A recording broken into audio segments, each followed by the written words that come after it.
सिर्फ इसलिए कि शिमला मिर्च वाले स्टिर फ्राइड पोर्क में धनिया की एक छोटी सी डंडी थी। मेरी पत्नी ने मुझे घर से बाहर निकाल दिया। उसने सीधे मेरे चेहरे की तरफ उंगली करके चिल्लाते हुए कहा, तुम्हें पता नहीं है कि मेरा ऑनलाइन हैंडल नो सिलेंट्रो है? इतना कहकर उसने पूरी डाइनिंग टेबल ही पलट दी। सारा खाना फर्श पर बिखर गया। बाहर हवा इतनी ठंडी थी कि शरीर सुन्न हो रहा था। मैं आधी रात तक घर के बाहर ठंड में खड़ा रहा। तभी मेरी बेटी ने दरवाजा खोला, लेकिन सिर्फ बाहर से कुत्ते को अंदर लाने के लिए। उसने मेरी तरफ देखा और ठंडे लहजे में कहा, आपने मॉम को गुस्सा दिलाया ही क्यों? आपको घर से निकाला जाना ही चाहिए। बगल वाले अंकल रायन कभी आपकी तरह इतनी लापरवाही नहीं करते। इतना कहकर मेरी बेटी ने बेरुखी से मेरी तरफ से मुंह फेर लिया और मेरे मुंह पर दरवाजा बंद कर दिया। मेरा दिल पूरी तरह ठंडा पड़ गया। मेरी बेटी लिली और उसकी माँ एम्मा बिल्कुल एक जैसी थीं। दोनों ऐसे ठंडे पत्थर थे जिन्हें चाहे जितना गर्म करो कभी नहीं पिघलेंगे। वे कभी मेरे प्रति नरम नहीं पड़ेंगी। मैंने भारी सांस ली और उस घर से हमेशा के लिए दूर जाने का फैसला कर लिया, जहां मैंने 5 साल बिताए थे। इन 5 सालों में मेरा करियर काफी सफल रहा था। मेरी खरीदी हुई विला शहर के बाहर थी, इसलिए वहां से कैब मिलना भी मुश्किल था। जब तक मैं पैदल शहर पहुंचा तब तक सूरज निकल चुका था। अच्छी बात यह थी कि घर से निकाले जाने के वक्त मेरा फोन मेरे पास था, वरना मैं सड़क पर पूरी तरह बेघर हो जाता। मेरा शरीर पूरी तरह थक चुका था। मैंने एक छोटे से मोटेल में कमरा लिया और वहीं चेक इन कर लिया। जब मेरी आंख खुली तब तक बाहर अंधेरा हो चुका था। मेरा गला पूरी तरह सूख रहा था और शरीर थोड़ा गर्म लग रहा था। मुझे समझ आ गया कि मुझे फीवर हो गया है। मैंने डिलीवरी से फीवर की मेडिसिन मंगवाई और साथ में फोन चार्जर भी खरीद लिया। दवा लेने के बाद मैं फिर से बेहोशी जैसी नींद में चला गया। अगली बार जब मेरी आंख खुली तो मुझे काफी बेहतर महसूस हो रहा था, लेकिन तभी मुझे एहसास हुआ कि मेरा फोन पूरी तरह डेड हो चुका था। फोन चालू करते ही स्क्रीन पर एमा की ढेर सारी मिस्ड कॉल्स और मैसेजेस दिखाई देने लगे। लिली के भी कई कॉल्स आए हुए थे। तभी 1 सेकंड बाद एमा का फिर से कॉल आ गया। ईथन, अब बहुत हो गया। पिछले 2 दिनों से आखिर तुम कहाँ गायब थे? मुझे तुम्हारा कुछ पता ही नहीं चला। मैं और लिली 2 दिनों से बाहर का खाना मंगाकर खा रहे हैं। किचन से बदबू आने लगी है और तुम अभी तक वापस आकर उसे साफ करने नहीं आए। अभी के अभी घर वापस आओ। तुम अच्छी तरह जानते हो कि लूनर न्यू ईयर की छुट्टियों के लिए मैंने मेड को छुट्टी दे रखी है और तुम जानबूझकर इस तरह गायब हो गए। क्या तुम जानबूझकर मेरे लिए परेशानी खड़ी कर रहे हो? ठीक है, तो फिर हम ब्रेकअप कर लेते हैं। कितनी अजीब बात थी। 5 साल से हम साथ थे, हमारी एक बच्ची भी थी। फिर भी एमा लगातार हमारी शादी रजिस्टर करवाने से बचती रही। मैंने तुम्हारे बच्चे को जन्म दिया है। आखिर तुम्हें और क्या चाहिए? मुझे पहले ही समझ आ गया था कि उस रात की लड़ाई सिर्फ धनिया की एक डंडी को लेकर नहीं थी। असल में वह मेरे लिए एक वार्निंग थी। 3 दिन पहले मैंने एम्मा को उसके बचपन के दोस्त रायन के साथ बाहर खाना खाते हुए देखा था। उस रात जब वह घर वापस आई तो मैंने उससे कहा था कि हमें अपनी शादी रजिस्टर करवा लेनी चाहिए, लेकिन उसने फिर मना कर दिया। इसी बात को लेकर हमारा बहुत बड़ा झगड़ा हुआ और कई दिनों तक हम एक दूसरे से ठीक से बात तक नहीं कर रहे थे। उस रात का डिनर सिर्फ हम तीनों का फैमिली डिनर नहीं था, वो मेरे लिए एमा से माफी मांगने का मौका भी था। लेकिन मुझे क्या पता था कि उसे इसकी कोई परवाह ही नहीं थी। उसने धनिया की एक छोटी सी डंडी को बहाना बनाकर मुझ पर गुस्सा निकाला। असल में वह सिर्फ मुझे अपनी जगह दिखाना चाहती थी। ठीक है, अब मैं सब समझ गया हूँ। अब मैं बेशर्मी से तुम्हारे पीछे नहीं घूमूंगा। एम्मा की आवाज में जरा भी परवाह नहीं थी। हमारी बेटी 5 साल की हो चुकी है और तुम अब भी मुझसे ब्रेकअप की बात कर रहे हो। अगर उसे एक पूरा परिवार नहीं मिला और बाद में उसे साइकोलॉजिकल प्रॉब्लम्स हो गई तो क्या तुम्हारा दिल नहीं टूटेगा? मैंने शांत होकर कहा, मेरा दिल नहीं टूटेगा और उसे भी कोई प्रॉब्लम नहीं होगी। मैं बस तुम्हें बता रहा हूँ, हमारा रिश्ता खत्म हो गया। तुम हमारी बेटी को अपने पास रख सकती हो। इतना कहकर मैंने कॉल काट दिया। मैंने लंबी सांस छोड़ी। जिस पल मैंने कहा कि हमारा रिश्ता खत्म हो गया है, उसी पल ऐसा लगा जैसे मेरे कंधों से कोई बहुत भारी बोझ उतर गया हो। अब मुझे अपनी जिंदगी उन दोनों के इर्द गिर्द नहीं घुमानी पड़ेगी। मुझे हर वक्त इस बात की चिंता भी नहीं करनी पड़ेगी कि कहीं मैं उन्हें नाराज ना कर दूं। एमा का कॉल काटने के तुरंत बाद मेरी बेटी का कॉल आ गया। डैड, क्या आप सच में मॉम से ब्रेकअप कर रहे हो? अब मैं आप दोनों को परेशान नहीं करूंगी। फिर वो खुशी से अपनी माँ से बोली, दैट्स ऑसम मॉम। डैड चला गया। अंकल रायन से कहो कि जल्दी आई और मेरे नए डैड बन जाए। वो कब आएंगे? अपनी ही बेटी को मुझे खोने का जरा भी दुख नहीं था। मेरा दिल अंदर से टूट गया। मैंने खुद पर ही हंसते हुए कॉल काट दिया। मेरे पास अब ज्यादा पैसे भी नहीं बचे थे। मुझे जल्दी से कोई जॉब ढूंढनी थी, इसलिए मैंने काम की तलाश में अपने एक पुराने दोस्त एलेक्स से कांटेक्ट किया। कुछ देर बाद एलेक्स वहां पहुंचा। आते ही उसने पानी का पूरा गिलास एक ही सांस में खाली किया और फिर मुझसे पूछा, तुम मेल नैनी बनने की कोशिश क्यों नहीं करते? आखिर तुम्हारे पास 5 साल का एक्सपीरियंस है। तुमने अपनी बेटी की बहुत अच्छी तरह केयर की है। आजकल बच्चों को संभालना आसान नहीं है। एक अच्छा नैनी मिलना काफी मुश्किल होता है। मैंने सोचा और कहा, शायद ये ठीक रहेगा, लेकिन मुझे क्लाइंट कहाँ मिलेगा? एलेक्स ने कहा, मैं एक ऐसी सिंगल मॉम को जानता हूँ जिसकी 5 साल की बेटी है। क्यों ना तुम वहां जाकर ट्राई करो। मैं एलेक्स के साथ उस क्लाइंट के घर चला गया। वह एक हाई एंड अपार्टमेंट कॉम्प्लेक्स था। एलेक्स ने डोर पर नॉक किया। कुछ ही देर बाद एक छोटी लड़की ने दरवाजा खोला। हमें देखते ही उसके चेहरे पर परेशानी दिखाई देने लगी। फिर आप आ गए? आप रोज क्यों आते हैं? कितने अनोइंग हैं अंकल एलेक्स। तभी अंदर से एक महिला की आवाज आई, मिया, मैंने तुमसे पहले भी कहा है कि अंकल एलेक्स से बात करते समय पोलाइट रहो। फिर उसने मेरी तरफ देखा, और ये कौन है? एलेक्स ने मेरी तरफ इशारा करते हुए कहा, ये मेल नैनी की जॉब के लिए आए हैं। इनके पास 5 साल का चाइल्ड केयर एक्सपीरियंस है और ये बहुत पेशेंट भी हैं। मुझे पूरा यकीन है कि ये माया की बहुत अच्छी तरह केयर कर पाएंगे। महिला ने मेरी तरफ देखा और कहा, ठीक है, तो अंदर आइए। मैं आपको मैया के बारे में थोड़ा समझा देती हूँ। सबसे जरूरी बात है उसे खाना खिलाना। वो खाने को लेकर बहुत ज्यादा पिकी है। अगर आप तैयार हैं तो आज से ही काम शुरू कर सकते हैं। ओलिविया ने उम्मीद भरी नजरों से मेरी तरफ देखा। मेरे लिए जॉब मिलना अपने आप में खुशी की बात थी, इसलिए मैंने तुरंत सिर हिला दिया। फिर ओलिविया ने कहा, आप चाहें तो यहीं रह सकते हैं। मैंने शुरुआत में मना कर दिया, लेकिन उसने समझाया, मैं अक्सर घर पर नहीं रहती और मुझे अपनी बेटी को भी ऑफिस ले जाना पड़ता है। मैं पहले भी कई नैनीज रख चुकी हूँ, लेकिन मियाँ ने हर एक को अपनी हरकतों से भगा दिया। अगर आप यहीं रहेंगे तो मेरे कंधों से बहुत बड़ा बोझ उतर जाएगा। अपनी झिक देखकर ओलिविया मुस्कुराई और बोली, तुम एलेक्स के दोस्त हो, मुझे तुम पर भरोसा है। उसी तरह तुम भी मुझ पर भरोसा कर सकते हो। तुम्हारी सैलरी तुम्हें समय पर जरूर मिलेगी। तभी मैंने सिर हिलाकर हामी भर दी। मियाँ सच में बहुत एनर्जेटिक थी। ऐसा लगता था जैसे उसके अंदर कभी एनर्जी खत्म ही नहीं होती थी। ये लिली से बिल्कुल अलग थी। लिली किसी छोटी सी बूढ़ी औरत जैसी थी, शांत, इंट्रोवर्ट और हमेशा किसी किताब में अपना चेहरा छिपाए रहती थी। कभी कभी मुझे शक होता था कि कहीं उसे ऑटिज्म तो नहीं है। हे, मुझे किटी शेप्ड कुकीज खाने हैं, मेरे लिए कुछ बनाओ। मियाँ ने कुछ अपनी पीठ के पीछे छिपा रखा था। और कुछ चाहिए? ये लो, ये तुम्हारे लिए है। मेरे लिए यमी खाना बनाने के लिए थैंक यू। इतना कहकर वह मेरी बाहों में आकर प्यार से लिपट गई और फिर भाग गई। मैं हल्का सा हंस पड़ा, क्या बच्ची है। लेकिन अगले ही पल मेरे दिल में एक टीस उठी। मैं हर दिन लिली के साथ रहता था। छोटे छोटे गिफ्ट्स की बात तो दूर, मुझे उसकी तरफ से कभी एक अच्छी बात या खुशी भरी मुस्कान तक नहीं मिली थी। जो भी हो, अब मुझे इन सब चीजों के बारे में नहीं सोचना चाहिए। मैं वापस कभी नहीं जाने वाला था। जब मैं किटी कुकीज लेकर बाहर आया तब तक मियाँ अपने हाथ धोकर टेबल पर बैठ चुकी थी। उसने एक कुकी उठाई और सीधे मुंह में डालने वाली थी। मैंने जल्दी से उसे रोक दिया। रुको, आराम से खाओ, अभी ये तुम्हारा मुंह जला देगी। मियाँ ने नाराज होकर होंठ फुला लिए। तो फिर मुझे देने से पहले इसे ठंडा क्यों नहीं किया? अब मैं इसे सिर्फ देख सकती हूँ, खा नहीं सकती। तुम इस पर फूंक मार सकती हो, फिर खा लेना, लेकिन बहुत ज्यादा मत खाना। डिनर के लिए भी जगह बचाकर रखना। आज मैंने एक नई डिजर्ट बनाई है। ये सुनते ही मियाँ ने जल्दी से अपनी कुकी खत्म की और फिर सिर उठाकर अपनी चमकती आंखों से मेरी तरफ देखने लगी। उसकी आंखें साफ बता रही थीं कि वह चाहती थी कि मैं जल्दी से डिनर बाहर लाऊं। ओलिविया आमतौर पर इतनी जल्दी घर नहीं आती थी, लेकिन आज वह जल्दी लौट आई। अंदर आते ही उसने कहा, वाह, कितनी अच्छी खुशबू आ रही है। क्या मियाँ ने आज अच्छे से खाना खाया? मियाँ टेबल पर बैठी हुई पूरी तरह अपने खाने में लगी थी।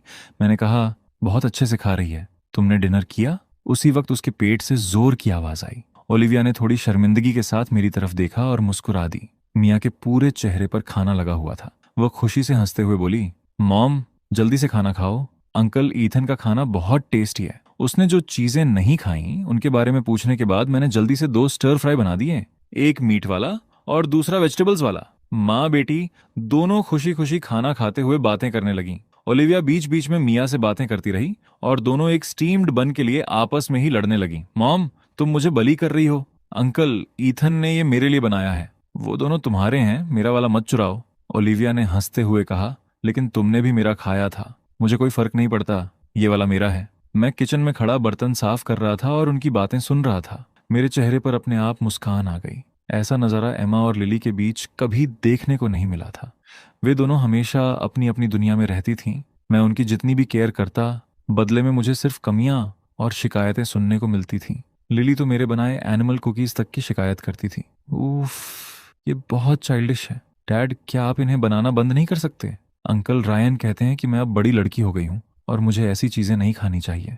और एमा, वो बस एक तरफ बैठी रहती और पूरी तरह इग्नोर कर देती। फिर भौहें सिकोड़कर खाने का एक टुकड़ा उठाती और कहती, इसमें सॉल्ट बहुत ज्यादा है, मैं डाइट पर हूँ, अगली बार थोड़ा हल्का बनाना। डिनर के बाद ओलिविया अपने स्टडी रूम में चली गई। जाने से पहले उसने पॉलिटली मुझसे मियाँ का ध्यान रखने के लिए कहा। मैं सोफा पर मियाँ के साथ कॉमिक बुक्स पढ़ने बैठ गया और उसे कहानियां सुनाने लगा। कहानी सुनते हुए मियाँ बोली, इस कहानी में छोटी लड़की बहुत बेचारी है, उसे अकेले अपनी मॉम को ढूंढने जाना पड़ता है। मैं हंस पड़ा। अच्छी बात है कि तुम्हें अपनी मॉम को अकेले ढूंढने नहीं जाना पड़ता। इतनी छोटी बच्ची होने के बावजूद उसकी सेफ्टी को लेकर अवेयरनेस काफी अच्छी थी। लगभग 1 घंटे तक कॉमिक्स पढ़ने के बाद मैंने कहा, थोड़ी देर कार्टून्स देख लें। मियाँ ने अपना सिर टेढ़ा किया और कुछ देर सोचने लगी। उसके चेहरे पर साफ दिखाई दे रहा था कि वो कंफ्यूज्ड है। फिर उसने दृढ़ता से मना कर दिया, नहीं, मैं नहीं देखूंगी। मेरी क्लासमेट लिली बहुत स्मार्ट है, उसे हर बार गुड किड स्टिकर मिलता है। मुझे भी बहुत सारी बुक्स पढ़नी होंगी, तभी मैं उसकी तरह स्मार्ट बन पाऊंगी। मैं एक पल के लिए चुप रह गया। फिर मैंने प्यार से उसके सिर पर हाथ फेरा। तुम अभी बहुत छोटी हो, खुद पर जरूरत से ज्यादा पढ़ाई का प्रेशर डालना भी अच्छा नहीं है। मियाँ ने आंखें बड़ी करके पूछा, सच में? हाँ, इसके अलावा तुमने आज अपना पिनिंग और कैरेक्टर्स भी प्रैक्टिस कर लिया है। फिर 1 घंटे कॉमिक्स भी पढ़ चुकी हो। तुमने बहुत अच्छा किया है। अब थोड़ा रिलैक्स करने का समय है, तो फिर थोड़ी देर कार्टून्स देख लेते हैं। हम कार्टून्स देख ही रहे थे कि तभी एमा का कॉल आ गया। उसने गुस्से में कहा, इस बार तुम हद से ज्यादा कर चुके हो, अभी घर वापस आओ।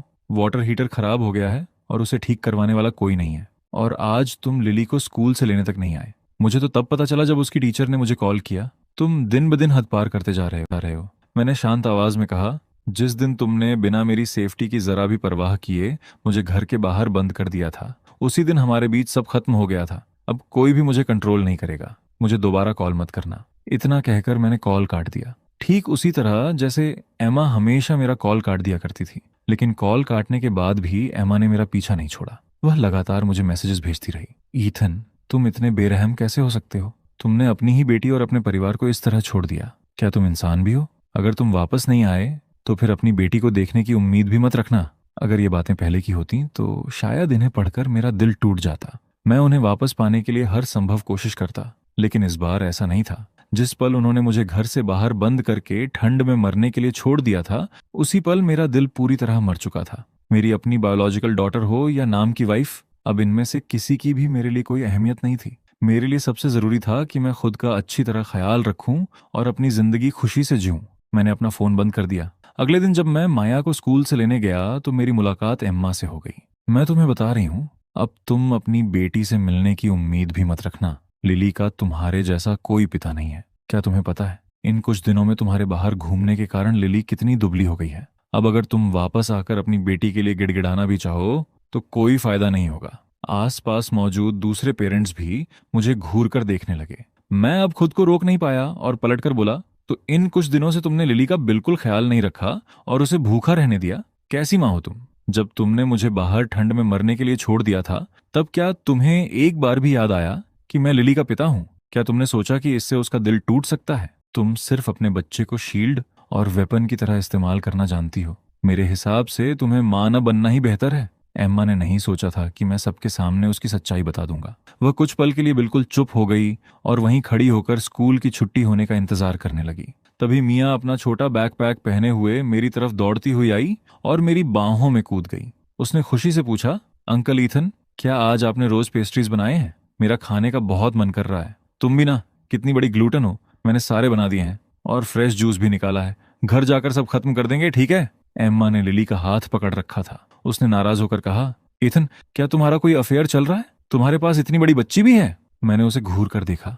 बकवास मत करो, ये मेरे एम्प्लॉयर की बेटी है। तो इन कुछ दिनों में तुम जॉब ढूंढ रहे थे, घर वापस आ जाओ। किसी और के बच्चे की देखभाल क्यों कर रहे हो? लिली को अपने डैड की जरूरत है। लिली ने मेरी तरफ देखकर हल्के से किया। मियाँ ने मेरी गर्दन को पकड़ लिया और मुस्कुराते हुए पूछा, अंकल ईथन, क्या आप मुझे छोड़कर जा रहे हो? उसकी आंखों में चिंता देखकर मेरा दिल तुरंत पिघल गया।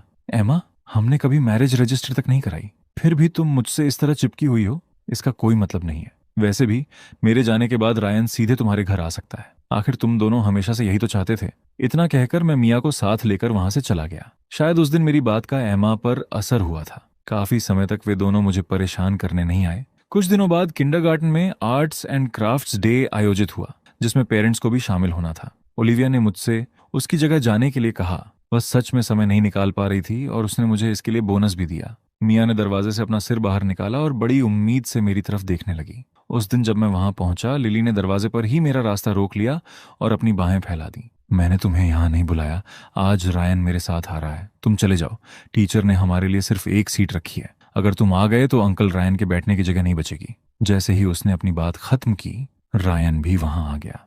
उसने मुझे अपॉलोजेटिक स्माइल दी लेकिन उसकी आंखों में एक पल के लिए स्मग एक्सप्रेशन दिखाई दिया। सॉरी ईथन, एमा ने मुझे आने के लिए कहा था। उसी समय मिया क्लासरूम से बाहर आई और खुशी से मेरी तरफ दौड़ पड़ी। अंकल ईथन, मुझे लगा आप नहीं आएंगे, चलिए पहले अंदर चलते हैं। मैंने पहले कभी ऐसे किसी एक्टिविटी में हिस्सा नहीं लिया था। लिली ने तो मुझे कभी बुलाया ही नहीं था। शायद उन सभी एक्टिविटीज में पहले रायन ही उसके साथ आता था, लेकिन इस बार माया की वजह से मुझे अपनी जिंदगी में पहली बार ऐसा अनुभव करने का मौका मिला। मिया और मैंने मिलकर स्पंज बॉब का एक मॉडल बनाया और टीचर ने भी हमारी तारीफ की। लेकिन किसने सोचा था कि लिली गुस्से में हमारे पास आ जाएगी और स्पंज बॉब मॉडल छीन लेगी। उसका छोटा सा चेहरा गुस्से से भरा हुआ था। मेरे डैड ने इसे बनाया है, इसलिए ये मेरा है, तारीफ भी मेरी ही होनी चाहिए। मिया ने कंफ्यूजन में मेरी तरफ देखा। रायन थोड़ा ऑकवर्ड हुआ और लिली को वापस बुलाने की कोशिश करने लगा, लेकिन लिली अपनी जिद पर अड़ी रही। हर कोई उसकी मनमानी सहने का आदी था। टीचर भी परेशान होकर कभी मुझे तो कभी रायन को देखने लगी। तभी लिली ने घमंड से कहा, मेरे डैड ने इसे बनाया है, आप लोगों को मेरी ही तारीफ करनी चाहिए। मैंने स्पंज बॉब मॉडल वापस उसके हाथ से लिया और मिया को देते हुए ऊंची आवाज में कहा, इस बार मैं मिया के पेरेंट बनकर आर्ट्स एंड क्राफ्ट्स डे में आया हूँ। लिली के पेरेंट अंकल रायन हैं और वो जो छोटी फिश वहां रखी है वही तुम्हारा प्रोजेक्ट है। लिली तुरंत गुस्से में चिल्लाने लगी। उसने मिया के हाथ से स्पंज बॉब छीन लिया, उसे जमीन पर फेंक दिया और अपने पैरों से कुचलने लगी। तुम मेरे डैड हो, तुम्हारी हर चीज मेरी है, तुमने मुझे क्यों नहीं दिया? बस बहुत हुआ। मैंने उसे पीछे किया और जमीन से कुचला हुआ स्पंज बॉब मॉडल उठा लिया। क्या मैंने तुम्हें अपने क्लासमेट्स को बली करना सिखाया है? लिली ने शौक में मेरी तरफ देखा और फिर जोर जोर से रोने लगी। शायद वह मेरे इस बदले हुए रवैये को संभाल नहीं पा रही थी। पहले मैं उसे एक कड़वी बात तक कहने की हिम्मत नहीं करता था। मैं बेहद फ्रस्ट्रेटेड था। इस बच्ची को सच में बहुत ज्यादा बिगाड़ दिया गया था। मिया की आंखों में आंसू आ गए। वह अपने टूटे हुए स्पंज बॉब मॉडल को देख रही थी। मैंने उसे धीरे से गले लगाया। सॉरी मिया, मेरी वजह से ऐसा हुआ। अचानक मिया आगे बढ़ी और लिली को धक्का देकर जमीन पर गिरा दिया। वो मेरा था, तुमने उसे तोड़ दिया, अब तुम्हें इसकी भरपाई करनी होगी। इसके बाद वहां पूरी तरह कियोस मच गया। टीचर ने परेशान होकर बाकी पेरेंट्स और स्टूडेंट्स को बाहर जाने के लिए कहा और कमरे में सिर्फ हमें रहने दिया। दोनों बच्चे अभी भी रो रहे थे। टीचर ने हमसे पूछा कि आखिर हुआ क्या था। मैंने उसे पूरी सच्चाई बता दी। रायन ने सरकास्टिकली कहा, तुम्हें अपने ही बच्चे की परवाह नहीं है, लेकिन दूसरों के बच्चों के मामले में दखल देने चले आते हो। लगता है तुम्हें दूसरों के बच्चों का डैड बनना बहुत पसंद है। तुम्हें मुझे लेक्चर देने का क्या हक है? मैंने रायन की तरफ देखा, लेकिन उसके पास मेरी बात का कोई जवाब नहीं था। आखिरकार मामला वहीं खत्म कर दिया गया। माया ने मुझसे खास तौर पर कहा कि मैं ये बात ओलिविया को न बताऊं, क्योंकि उसे डर था कि उसकी मॉम दुखी हो जाएगी। मैं मिया को उसके हर्ट फीलिंग्स को शांत करने के लिए केएफसी ले गया। जब हम घर पहुंचे तो मैंने देखा कि ओलिविया थक कर काउच से लगी हुई बैठी थी। हमें वापस आते देखकर उसने थकी हुई स्माइल दी। ओलिविया मिया को उसके कमरे में ले गई। इसके बाद उसने मुझे बताया कि मिया का बायोलॉजिकल फादर उसे ढूंढते हुए वापस आ गया है। मैंने सावधानी से पूछा, तो क्या मुझे अब यहाँ से चले जाना चाहिए? नहीं, तुम्हें जाने की जरूरत नहीं है। मेरा मतलब, क्या तुम मेरे साथ फेक मैरिज कर सकते हो? अगर तुम्हें ये अनकंफर्टेबल लगता है तो इसे भूल जाओ। मैंने कुछ कहा ही नहीं। मुझे सोचने की जरूरत नहीं है, मैं करूंगा, लेकिन ये एक अलग मामला है। ओलिविया ने राहत की सांस ली। चिंता मत करो, मैं तुम्हें अच्छी कॉम्पेंसेशन दूंगी। तभी मिया दौड़ती हुई कमरे से बाहर आई। वह मेरी बाहों में कूद गई और बड़ी बड़ी उम्मीद भरी आंखों से हम दोनों को देखने लगी।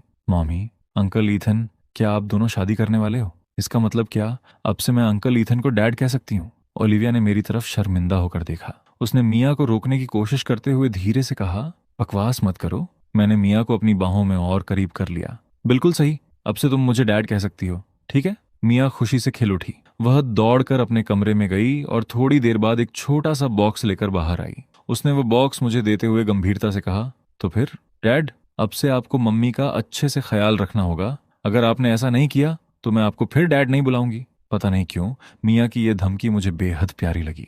मैंने मिया से वह छोटा सा बॉक्स लिया और उसके साथ पिंकी प्रॉमिस किया। डैड प्रॉमिस करता है, अगर मैंने झूठ बोला तो मैं छोटा सा पपी बन जाऊंगा। ओलिविया ने पहले एक गलत इंसान पर भरोसा करके एक बहुत ही घटिया आदमी से शादी कर ली थी। आखिरकार वो उससे डिवोर्स लेने और उसे प्रिजन भेजने में कामयाब हो गई थी, लेकिन वह आदमी 2 दिन पहले ही बाहर आया था और अब मिया को वापस अपने साथ ले जाने पर अड़ा हुआ था। सबसे बड़ी समस्या ये थी कि वह आदमी महिलाओं से बेहद नफरत करता था। एक बार तो उसने मिया को बेचने तक की कोशिश की थी। अच्छी बात यह थी कि ओलिविया को समय रहते इसका पता चल गया, वरना उसके नतीजे की कल्पना भी नहीं की जा सकती थी। मैंने ओलिविया को कंफर्ट करने के लिए धीरे से उसके कंधे पर हाथ रखा। कोई बात नहीं, मैं मिया का अच्छे से ख्याल रखूंगा। शायद ओलिविया सच में बहुत डर गई थी। अचानक उसने मुझे अपनी बाहों में भर लिया। मैंने तुरंत अपनी सांस रोक ली। मेरा पूरा शरीर स्टिफ हो गया और मैं हिलने की भी हिम्मत नहीं कर रहा था। काफी देर बाद उसने आखिरकार मुझे छोड़ दिया। उसने शर्माते हुए कहा, सॉरी, एक पल के लिए मैं अपना कंट्रोल खो बैठी थी। कोई बात नहीं, मैं मियाँ को चेक करने जा रहा हूँ। इतना कहकर मैं जल्दी से वहां से चला गया और अपने तेज धड़कते दिल को इग्नोर करने की कोशिश करने लगा। मेरा दिल बहुत तेज धड़क रहा था। ओलिविया ने खास तौर पर 2 घंटे की छुट्टी ली थी ताकि वो मेरे साथ जाकर मैरिज रजिस्टर कर सके। भले ही ये मैरिज भी मेरी जॉब का हिस्सा थी, लेकिन मेरे लिए ये पहली बार था, इसलिए मैंने इसे सेलिब्रेट करने के लिए एक बड़ा सा मील तैयार किया। मैंने ओलिविया को इसके बारे में बताया। उसने कुछ देर सोचा और कहा कि वह रात 8 बजे तक वापस आ जाएगी। सच कहूं तो मुझे उसके समय पर आने की ज्यादा उम्मीद नहीं थी। मैं जानता था कि कंपनी ओनर्स कितने बिजी होते हैं। उनका समय कभी पूरी तरह उनका अपना नहीं होता। पता नहीं कब कोई क्लाइंट अचानक उनकी सारी प्लान्स बदल दे। पहले एमा अक्सर देर रात तक मीटिंग्स में व्यस्त रहती थी। स्पेशल हॉलीडेज पर भी उसके पास शायद ही कभी फ्री टाइम होता था। लेकिन मेरी उम्मीद के बिल्कुल उलट ओलिविया ठीक 8 बजे घर वापस आ गई। शादी का पहला दिन डेफिनेटली सेलिब्रेट करने लायक था। ओलिविया को मेरे हाथ का खाना बहुत पसंद आया। पूरे मील के दौरान वह खाना खाते हुए लगातार मेरी तारीफ करती रही। मियाँ भी उसकी देखा देखी खाने की खूब तारीफ करने लगी। बहुत यमी है, बहुत यमी। अक्सर दोनों आखिरी पीस ऑफ फूड के लिए आपस में बहस करने लगती थीं, लेकिन आखिर में दोनों ने फैसला किया कि वो आखिरी पीस मेरे बोल में डाल दें। मुझे समझ नहीं आ रहा था कि हंसू या रो। यही तो एक फैमिली की असली फीलिंग होनी चाहिए थी, हंसी और इमोशनल फुलफिलमेंट से भरी हुई। तभी मील के बीच एमा का कॉल आया। मैंने कॉल काट दिया, लेकिन उसने फिर से कॉल कर दिया। ओलिविया ने मेरी तरफ देखकर कहा, शायद तुम्हें कॉल उठा लेना चाहिए, क्या पता कोई अर्जेंट बात हो। मैं उठकर लिविंग रूम में चला गया। फोन उठाते ही एम्मा की घबराई हुई आवाज सुनाई दी। इथन, तुम मेरे कॉल्स क्यों नहीं उठा रहे हो? तुम्हें पता है लिली बीमार है। अभी के अभी वापस घर आओ, मैं इसे अकेले हैंडल नहीं कर सकती। उसे फीवर है। ठीक है, सुनो, पहले एम्बुलेंस बुलाओ। लिली को इंजेक्शन लगने के बाद हमेशा नींद आती है। जब वह सो जाए तब उसके लिए मिलेट पॉरेज खरीद लेना। याद रखना, उसमें थोड़ा व्हाइट शुगर डालना। अगर वह फीका हुआ तो वह नहीं खाएगी। ईथन, क्या तुम वापस नहीं आ सकते? हमारी बेटी बीमार है। आखिर तुम मुझसे कब तक नाराज रहोगे? पहले एम्बुलेंस बुलाओ, हम अपनी प्रॉब्लम्स के बारे में बाद में बात कर सकते हैं। इसके अलावा मैं अभी तुम्हारे पास नहीं आ सकता, यहाँ से बहुत दूर है। तुम कहाँ हो? मैंने आज ही शादी की है, मुझे अपनी वाइफ के साथ रहना है, मैं यहाँ से नहीं जा सकता। मैरिड? तुम्हें किसी और से शादी करने की परमिशन किसने दी? भला तुम्हारे जैसे डैड को कौन चाहेगा? तभी फोन पर लिली की आवाज साफ सुनाई दी। डैडी, क्या अब आपको मैं नहीं चाहिए? मैं लिली की आवाज को अच्छी तरह पहचानता था, खासकर तब जब वह बीमार होती थी। उसकी आवाज में इतनी एनर्जी हो ही नहीं सकती थी। इसका मतलब साफ था, एमा मेरी मदद लेने के लिए हमारी बेटी का इस्तेमाल करके मुझे ट्रिक कर रही थी। मैंने गहरी सांस ली और कॉल काट दिया। मैं पहले ही रायन के लिए रास्ते से हट चुका था। अब एम्मा जिससे चाहे शादी करे, मुझे उससे कोई मतलब नहीं था। तो फिर वह अब ये स्टंट क्यों कर रही थी? अगले दिन किंडरगार्टन एक दिन के लिए बंद था। मैंने दरवाजा खोला ही था कि सामने एम्मा और लिली खड़ी दिखाई दी। मैंने फ्राउन होकर पूछा, तुम दोनों यहाँ क्या कर रहे हो? एम्मा थकी और परेशान दिख रही थी। लिली भी अपना सिर नीचे की खड़ी थी। ईथन, मैं और हमारी बेटी तुम्हें घर वापस लेने आए हैं। ड्रामा बंद करो। अगर रायन ने यह सब देख लिया तो उसे जेलसी हो सकती है। और हाँ, वैसे भी अब मैं मैरिड हूं, इसलिए अब मुझे परेशान करने मत आना। एमा ने तुरंत कहा, लेकिन लिली का क्या? क्या तुम सच में उसे सिंगल पेरेंट फैमिली में बड़ा होते हुए देख सकते हो? मैंने उसकी तरफ ठंडी नजर से देखा। तो फिर पिछले 5 सालों से तुमने मेरे साथ मैरिज रजिस्टर क्यों नहीं कराई? क्या तुम उस जगह को रायन के लिए बचाकर नहीं रख रही थी? लिली ने मेरी तरफ देखते हुए रोते हुए कहा, डैडी, मुझे पता है मुझसे गलती हुई है, प्लीज घर वापस आ जाओ। ओके, अब से मैं एक अच्छी लड़की बनूंगी। मैं तुम्हें हर दिन कॉल करूंगी।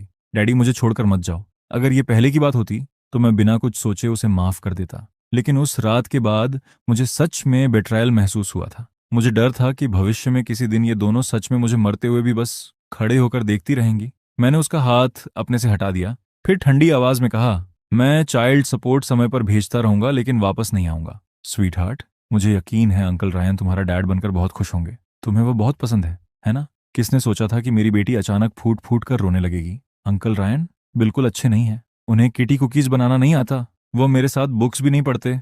उन्हें बस मेरे लिए इंस्टेंट नूडल्स बनाना आता है, और वो भी बिल्कुल टेस्टी नहीं होते। मुझे आपका बनाया हुआ खाना खाना है डैडी। एमा ने मेरी तरफ भौहें सिकोड़ कर देखा। ईथन, लिली तुम्हारी बेटी है, तुम उसे इस हालत में देखकर भी कैसे सहन कर सकते हो? पहले तो तुम उसे सबसे ज्यादा प्यार करते थे, है ना? वह सही कह रही थी। पहले लिली मेरी आंखों का तारा थी। मैं उसे किसी भी चीज से ज्यादा चाहता था और हमेशा डरता था कि उसे जरा सा भी नुकसान न पहुंचे। लेकिन मैं तो सिर्फ इतना चाहता था कि वह मुझे डैड कहे और मेरे साथ थोड़ा अच्छा व्यवहार करे। इतनी सी चीज भी मेरे लिए एक लग्जरी बन गई थी। ऐसा लगता था जैसे मैं बस उनका पाला हुआ डॉग था। जब उनका मूड अच्छा होता तो थोड़ी देर मेरे साथ खेल लेते, और जब उनका मूड खराब होता तो मुझे एक तरफ फेंक देते। यहाँ तक कि उन्होंने सर्दियों की कड़कड़ाती रात में जानबूझकर मुझे घर से बाहर बंद कर दिया था, जबकि उसी समय वे यार्ड से डॉग को उठाकर घर के अंदर ले आए थे। अब मैंने उनसे पूरी तरह उम्मीद छोड़ दी थी। ईथन, तुम नीचे जाकर कार लेने वाले थे ना? दरवाजे पर क्यों खड़े हो? ओह, तभी मेरी नज़र एक परिचित व्यक्ति पर पड़ी। एमा, तुम यहाँ क्या कर रही हो? उसने ओलिविया की तरफ देखते हुए पूछा। क्या यही वो है जिससे तुमने शादी की है? ओलिविया ने मुस्कुराकर कहा, हाँ, एथन और मैंने कल मैरिज रजिस्टर की है। ओ, और ये। एक पल के लिए मुझे समझ ही नहीं आया कि एम्मा को क्या कहकर इंट्रोड्यूस करूं। तभी मुझे एहसास हुआ कि इतने सालों से हमारा रिश्ता बस एक वेग रिलेशनशिप ही था। हमने कभी ऑफिशियली मैरिज रजिस्टर ही नहीं की थी। उधर मियाँ मेरे सामने घूम घूम कर अपनी नई ड्रेस दिखा रही थी। डैडी डैडी देखो, मेरी नई ड्रेस कितनी प्रिटी है ना? लिली ने यह सुनते ही मेरी तरफ देखा। तुमने इसे डैड कहने दिया? वह मेरे डैडी हैं, तुम्हारे नहीं। तुम उन्हें डैड नहीं बुला सकती। ठीक है लिली, यहाँ चिल्लाना बंद करो, मैंने शांत आवाज में कहा। अब से मैं मिया का डैड हूं। एमा ने मेरी तरफ देखा और कहा, ईथन, शायद आज हमें नहीं जाना चाहिए, तुम्हें पहले अपने पुराने मैटर्स सॉर्ट आउट करने चाहिए।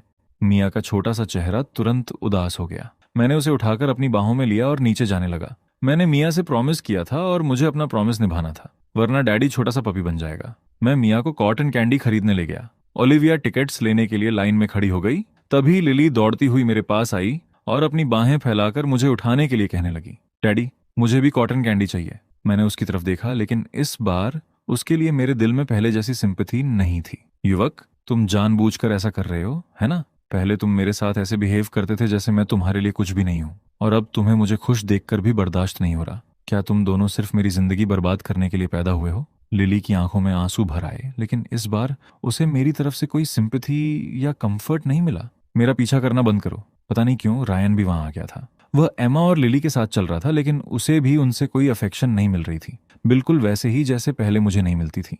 लेकिन अब मुझे इससे कोई फर्क नहीं पड़ता था।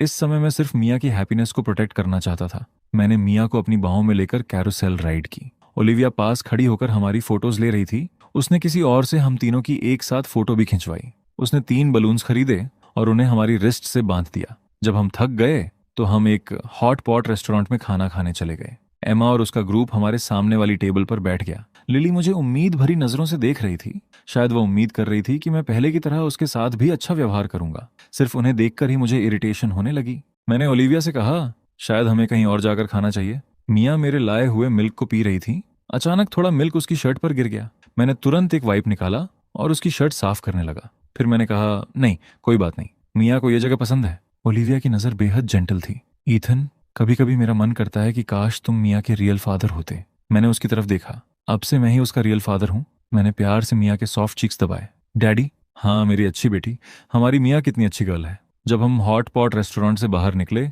एमा ने मुझे रोक लिया। उसकी आवाज थकी हुई थी। ईथन, हमें बात करनी है। ओलिविया ने मिया को लेकर आगे जाते हुए कहा, मैं कार लेने जा रही हूँ। एमा ने एक रिंग निकाली। उसने मेरा हाथ पकड़कर वह रिंग मेरी उंगली में पहनाने की कोशिश की। तुम शादी करना चाहती हो? लेकिन मेरी उंगली में पहले से ही एक रिंग थी। मैंने अपना हाथ पीछे खींच लिया। फिर ठंडी आवाज में कहा, एमा, अब यही सब खत्म कर दो। तुम खुद देख सकती हो कि अब मेरी अपनी फैमिली है। यहाँ सीन क्रिएट करना तुम्हारी रेपुटेशन के लिए भी अच्छा नहीं होगा। अगर तुम इसी तरह ट्रबल करती रही तो लोग तुम्हें किसी और की फैमिली तोड़ने वाली दूसरी औरत कहेंगे। कितनी आयरनी थी। पहले मैं एमा से शादी करने के लिए तरसता था, लेकिन अब जब मैंने किसी और से शादी कर ली थी तो वही मुझसे चिपकी हुई थी और जाने को तैयार नहीं थी। उस दिन एमा चली गई, लेकिन जाते जाते उसने पूरे कॉन्फिडेंस के साथ सिर्फ एक बात कही, ईथन, इस लाइफ में तुम सिर्फ मुझसे ही शादी कर सकते हो। मुझे पता था कि वो कोई और स्टंट जरूर करेगी, लेकिन मैंने कभी नहीं सोचा था कि वो मिया को नुकसान पहुंचाने की हद तक चली जाएगी। उस दिन मैं हमेशा की तरह मिया को पिकअप करने गया, लेकिन वह बाहर ही नहीं आई।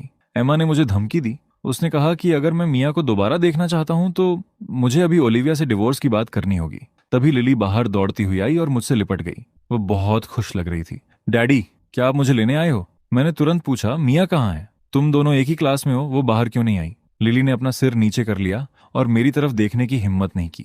मैंने तुरंत पुलिस को कॉल किया और फिर ओलिविया को भी फोन किया। मैंने लिली को अपने से दूर किया और एम्मा पर गुस्से से चिल्लाया, अगर मिया को कुछ भी हुआ तो मैं तुम्हें कभी माफ नहीं करूंगा। मैं तुरंत स्कूल के अंदर भागा और टीचर को ढूंढा, लेकिन टीचर ने बताया कि मिया तो लिली के साथ पहले ही स्कूल से बाहर जा चुकी थी। टीचर को भी तुरंत समझ आ गया कि कुछ गड़बड़ है। वह मुझे सिक्योरिटी रूम में ले गई। कुछ ही देर बाद हमने सीसीटीवी फुटेज देखी। उस फुटेज में साफ दिखाई दे रहा था कि लिली मिया को लेकर बैक गेट से बाहर जा रही थी। तभी एक आदमी वहां आया। उसने मिया के मुंह में कुछ डाल दिया और कुछ ही पलों में मिया बेहोश हो गई। उस आदमी ने उसे उठाया और वहां से लेकर चला गया। मैं तुरंत उस जगह पहुंचा जहां से मिया को ले जाया गया था, लेकिन वहां 4 अलग अलग रोड्स थीं। मुझे समझ नहीं आ रहा था कि वो किस रास्ते से गया होगा। पुलिस भी जल्दी वहां पहुंच गई और उन्होंने एक सर्च पार्टी मोबिलाइज कर दी। ओलिविया लगातार रो रही थी और खुद को संभाल नहीं पा रही थी। कुछ घंटों बाद पुलिस को आखिरकार मिया मिल गई। मैं ओलिविया के साथ उस लोकेशन पर पहुंचा। मिया कंट्री साइड में एक चिकन कूप के अंदर बंद थी। उसका छोटा सा शरीर स्ट्रॉ के ढेर पर पड़ा हुआ था। उसके आमतौर पर सॉफ्ट और सिल्की बाल वीड्स से उलझे हुए थे। ओलिविया तुरंत अंदर दौड़ी और मिया को अपनी बाहों में उठा लिया। उसका एक्स हस्बैंड पुलिस की कस्टडी में बाहर लाया जा रहा था। मैं खुद को रोक नहीं पाया। मैं आगे बढ़ा और उसके पेट में जोर से किक मार दी। तुम कमीने, तुमने सच में मिया को बेचने की कोशिश की? मैं तुम्हें छोड़ूंगा नहीं। पुलिस ने तुरंत मुझे शांत होने के लिए कहा और मुझे पीछे किया। ठीक है, बस करो, इससे मामला और बिगड़ जाएगा। भगवान का शुक्र था कि मिया सुरक्षित थी। उसे सिर्फ नॉर्मल स्लीपिंग पिल्स दी गई थी। आखिरकार पूरी सच्चाई सामने आ गई। एमा ने ओलिविया के एक्स हस्बैंड से कांटेक्ट किया था और लिली को कहा था कि वह मिया को बहला फुसलाकर स्कूल के बैक गेट से बाहर ले जाए। उनका प्लान था कि मिया को मेरे खिलाफ इस्तेमाल करके मुझे मजबूर किया जाए ताकि मैं वापस उनके पास जाकर ओलिविया से डिवोर्स ले लूं। ओलिविया कुछ दिनों तक घर पर रहकर मिया की देखभाल करती रही। तभी उसकी सेक्रेटरी ने मैसेज भेजकर बताया कि कंपनी के कुछ सीक्रेट्स लीक हो गए हैं। तभी मुझे एहसास हुआ कि यही एमा का असली मकसद था। वह इस मौके का फायदा उठाकर ओलिविया को बर्बाद करना चाहती थी ताकि वह अपने बिजनेस एम्पायर को और बड़ा कर सके। मुझे आखिरकार याद आया कि ओलिविया का नाम मुझे इतना जाना पहचाना क्यों लग रहा था। एमा ने पहले मुझे बताया था कि ओलिविया उसकी सोन एनिमी है। वह हमेशा ओलिविया से एक कदम पीछे रहती थी और लगातार उसकी परछाई में दब जाती थी। उसे हर चीज में ओलिविया से कम्पीट करना पड़ता था। वह काफी समय से ओलिविया को बर्बाद करने का मौका ढूंढ रही थी। जब उसे पता चला कि ओलिविया और मेरी शादी हो गई है तो ये बात उसे और भी ज्यादा भड़का गई होगी। मैं ओलिविया के लिए सेंचुरी एग और पोर्क कॉन्जी का एक बोल लेकर आया। लो, इसे खा लो, इसे खत्म करो और फिर कंपनी की प्रॉब्लम संभालने चली जाना। मैं मिया का ध्यान रखूंगा, तुम बस अपने काम पर ध्यान दो। ओलिविया की आंखों में डिटर्मिनेशन साफ दिखाई दे रही थी। उसने जल्दी से खाना खत्म किया, अपने कपड़े बदले, बैग उठाया और चली गई। इस दौरान ओलिविया कंपनी में रहकर क्राइसिस संभालती रही, जबकि मैं घर पर रहकर मिया की देखभाल करता रहा। मिया को उस दिन की घटना याद नहीं थी। वह तो मुझसे ये भी पूछती थी कि अब वह किंडरगार्टन क्यों नहीं जा सकती और उसकी मॉम घर वापस क्यों नहीं आ रही। मैं उसे बस वेग जवाब देता रहा। आधे महीने बाद एमा ने मुझे कॉल किया और गिड़गिड़ाने लगी। ईथन, प्लीज मुझे बचा लो। ओलिविया सच में मुझे बर्बाद करने पर तुली हुई है। उसकी बेटी तुम्हारी बात सबसे ज्यादा मानती है ना? क्या तुम उससे मेरे लिए छोड़ देने की बात कर सकते हो? ईथन, मुझे बचा लो। मैंने तुम्हारे लिए एक बेटी को जन्म दिया है। एमा, ये सब तुमने खुद अपने ऊपर लाया है, अब इसे स्वीकार करो। लिली का क्या अब तुम्हें लिली की भी परवाह नहीं है? अगर मैं सब कुछ खो दूंगी तो उसे भी मेरे साथ सफर करना पड़ेगा। मैंने बिना दूसरा सोचे कॉल काट दिया। आज भी ये सोचकर मैं सिहर उठता हूँ। आखिर 5 साल की बच्ची लिली ऐसा कैसे कर सकती थी? एक हफ्ते बाद एमा की कंपनी पूरी तरह कोलैप्स हो गई। ओलिविया ने एमा, उसके एक्स हस्बैंड और किंडरगार्टन तीनों के खिलाफ लॉ सूट किया और उन्हें कोर्ट तक ले गई।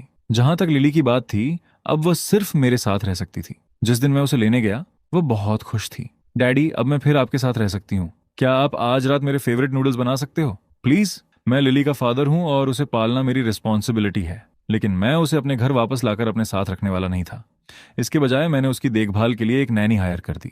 जैसे ही उसने रायन को देखा वह चिल्ला उठी, डैडी, मुझे ये आदमी नहीं चाहिए। लेकिन अब उसकी बात सुनने वाला कोई नहीं था। मेरी बेटी मिया सच में मेरे लिए हेडेक बन गई थी। मैंने इतनी सारी नैनीज ढूंढी लेकिन उनमें से कोई भी सूटेबल नहीं थी। तभी एलेक्स ने मुझे ईथन के बारे में बताया। ईथन ने सच में बहुत अच्छा काम किया। उसने मिया को अच्छी तरह बिहेव करना और उसकी बात मानना सिखा दिया। अब मैं पूरी शांति के साथ अपने काम पर ध्यान दे सकती थी। ईथन सच में एक अच्छा फादर था। वह मिया के साथ बहुत पेशेंट था और एक अमेजिंग कुक भी था। जब भी मैं घर आती वह मेरे लिए लाइट ऑन करके रखता और किचन में खाना तैयार रहता। उन वार्म मील्स को खाते हुए दिन भर की सारी थकान जैसे अपने आप दूर हो जाती थी। मैं खुद को यह सोचने से नहीं रोक पाती थी, मुझे इस आदमी को अपने पास रखना होगा। आखिर ऐसा परफेक्ट फैमिली मैन कौन छोड़ना चाहेगा? मैं तो बिल्कुल नहीं। इसलिए मैंने मैरिज प्रपोज करने के लिए एक बहाना ढूंढ लिया। इस तरह मैं उसे हमेशा के लिए बच्चों की देखभाल करने और घर संभालने के लिए अपने पास रख सकती थी। सबसे महत्वपूर्ण बात यह थी कि इस आदमी को सिर्फ पैसे चाहिए थे, इसलिए मैंने उसे बहुत हाई सैलरी दी। इस तरह कोई और उसे मुझसे दूर नहीं ले जा सकता था। जब मुझे पता चला कि मिया मिसिंग है तो कुछ सेकंड्स के लिए मेरा दिल जैसे रुक गया। भगवान का शुक्र था कि ईथन मेरे साथ था। उसने मुझे संभाला और शांत रहने में मेरी मदद की। जिन कुछ दिनों तक मैं मिया के साथ रही, उसी दौरान कंपनी में एक बड़ी प्रॉब्लम खड़ी हो गई। मैं अभी भी हिचकिचा रही थी, लेकिन ईथन ने ही मुझे हिम्मत दी कि मैं जाकर उस कचरे को साफ करूं। ये प्रोसेस बेहद मुश्किल था, लेकिन शुक्र है कि आखिर में रिजल्ट बहुत अच्छा रहा। एमा के प्रिजन जाने के बाद मैंने खुद ईथन से लिली के बारे में पूछा। उसने बताया कि उसने लिली के लिए एक नैनी ढूंढ ली है और वह उससे मिलने जाएगा। उसने ये भी प्रॉमिस किया कि वह लिली को अपने घर वापस नहीं लाएगा। अभी इससे बेहतर कोई सोल्यूशन नहीं था। यही एकमात्र रास्ता था। आखिर वह लिली का बायोलॉजिकल फादर है, उसे पालना उसकी रिस्पॉन्सिबिलिटी है। ईथन के जाने के बाद एमा का मेरे प्रति रवैया भी पहले जैसा अफेक्शनेट नहीं रहा। यहाँ तक कि लिली भी मेरे साथ कोल्ड बिहेवियर करने लगी। बाद में जब आखिरकार मेरी इच्छा पूरी हुई और मैं एमा के घर में रहने लगा, तब मुझे एहसास हुआ कि ईथन के लिए यह सब बिल्कुल आसान नहीं था। उसे उन दोनों की हर चीज संभालनी पड़ती थी, खाने से लेकर कपड़ों और ट्रांसपोर्टेशन तक। ये सच में बहुत बड़ी रिस्पॉन्सिबिलिटी थी। और इसके अलावा घर के सारे चोर्स और तरह तरह की अनएक्सपेक्टेड सिचुएशंस भी थीं। एमा और उसकी बेटी लिली का टेम्परमेंट बिल्कुल भी आसान नहीं था। शुरुआत के कुछ दिन तो ठीक रहे, लेकिन फिर मैंने एमा की पार्टी में पहनने वाली आउटफिट खराब कर दी, गलत ज्वेलरी मैच कर दी, उसके शूज खराब कर दिए और लिली को स्कूल से पिक करने का टाइम भी भूल गया। मैं ऐसे मील्स भी नहीं बना पाता था जो देखने में अच्छे होने के साथ साथ स्वादिष्ट भी हों। वे दोनों धीरे धीरे मुझसे ज्यादा इम्पेशेंट होने लगीं और लगातार मेरी तुलना ईथन से करने लगीं। रेयान, क्या तुमसे एक भी काम ठीक से नहीं हो सकता? जब ईथन यहाँ था तब ऐसा कभी नहीं होता था। ये चैरिटी बैंक्वेट है और तुम मुझे रेड पहनने के लिए कह रहे हो? क्या तुम जानबूझकर मुझे ह्यूमिलिएट करना चाहते हो? अंकल रायन, तुमने मेरा होमवर्क मेरे बैकपैक में क्यों नहीं रखा? मैंने तुमसे कहा था कि आज मुझे ड्रेस पहननी है, पैंट्स नहीं। डैडी मेरे हेयर को कितनी खूबसूरती से ब्रेड करते थे। तुम्हारी ब्रेड्स तो बहुत अगली हैं। जब मैंने खुद इन सब चीजों का अनुभव किया, तभी मुझे अपने की पर पछतावा होने लगा कि आखिर मैं एम्मा के साथ रिलेशनशिप में पड़ा ही क्यों था। कई बार मेरे मन में यहाँ से चले जाने का ख्याल आया, लेकिन मैं इस लग्जूरियस लाइफ को छोड़ना नहीं चाहता था। आखिरकार जब एमा प्रिजन चली गई तो मैं बिना एक पल सोचे वहां से चला गया।